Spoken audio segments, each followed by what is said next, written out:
पुण्यातील घोरपडी भागामध्ये काल एका तरुणाचा मृतदेह सापडलेला होता।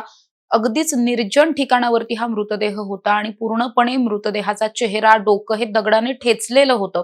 त्यामुळे मुळातच हा मृतदेह कुणाचा, खून कोणी केला, आरोपी कोण आहे, असे अनेक प्रश्न पडलेले होते। मुंडवा पोलिसांनी या सगळ्याचा घटनास्थळावरती जाऊन पंचनामा केला, बॉडी ताब्यात घेतली आणि त्यानंतर या सगळ्या घटनेचा जेव्हा तपास केला त्यावेळेस असं निष्पन्न झालं की हा जो मयत तरुण आहे त्याच्या मित्रानेच अगदी किरकोळ कारणावरून त्याचा खून केलेला होता। हे संपूर्ण प्रकरण काय आहे आणि या खुनाच्या मागचं कारण नेमकं काय हे जाणून घेणार आहोत। नमस्कार, मी समृद्धी आणि तुम्ही पाहताय टॉप न्यूज मराठी। पुण्यातील घोरपडी भागामध्ये असलेल्या बीटी कवडे रोडच्या परिसरामध्ये एक निर्जन ठिकाण आहे, ज्या ठिकाणी झाडं वगैरे आहेत थोडीशी आणि फारसं कुणाचं येणं जाणं नसतं। याच ठिकाणी मंगळवारी दुपारी दोन तरुण हे दारू पिण्यासाठी बसलेले होते। एकाचं नाव आहे लोकेश ठोंबरे, तर त्याच्याबरोबर त्याचा एक अल्पवयीन मित्र सुद्धा त्याच्या सोबत होता आणि हे दोघे सुद्धा अगदी निवांत दारू पीत बसलेले होते। मात्र अचानक दारूच्या नशेत या दोघांमध्ये सुद्धा शाब्दिक वाद सुरू झाले। याच शाब्दिक वादामधून लोकेश ठोंबरे यानं या अल्पवयीन मुलाच्या आईवरून काही अपशब्द वापरले, काही शिवीगाळ केली आणि त्याचाच राग डोक्यात धरून या अल्पवयीन तरुणानं सगळ्यात पहिल्यांदा लोकेशला मारहाण केली आणि त्यानंतर अतिशय दारूच्या नशेत असलेल्या या लोकेशच्या डोक्यामध्ये शेजारीच असलेला मोठा दगड घातला आणि अनेकदा दगडाने वार करून त्याचा खून केला। त्यानंतर हा मृतदेह रक्ताच्या थारोळ्यात पडलेला होता। तिथेच मृतदेह सोडून हा आरोपी घटनास्थळावरून पसार झाला।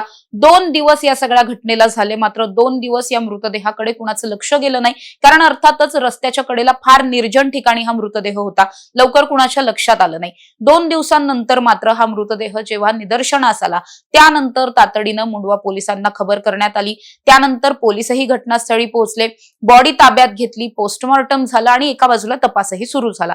या तपासातून एका अल्पवयीन संशयिताकडे या सगळ्याचा कुठेतरी एक संशय गेलेला होता, त्यामुळे त्याला पोलिसांनी ताब्यात घेतलं आणि त्याला ताब्यात घेऊन चौकशी करताच, पोलिसी खाक्या दाखवताच याच अल्पवयीन तरुणानं त्याचा गुन्हा कबूल केला। अर्थात केवळ आईवरून शिवीगाळ केली होती आणि त्या सगळ्या रागातून हा सगळा झालेला खुनाचा प्रकार आहे। त्यामुळे आता या तरुणाला सुद्धा पोलिसांनी ताब्यात घेतलंय, खुनाचा गुन्हा दाखल झालेला आहे।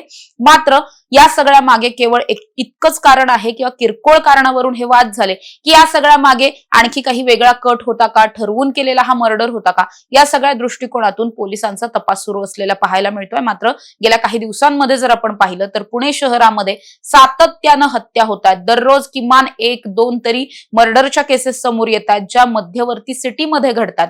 त्यामुळे एकंदरीतच पुणे शहरामध्ये प्रचंड दहशतीचं आणि तितकंच असुरक्षिततेचं वातावरण असलेलं पाहायला मिळतंय। अशा ताज्या आणि महत्त्वाच्या बातम्यांसाठी तुम्ही पाहत राहा टॉप न्यूज मराठी। आपला महाराष्ट्र, आपली बातमी।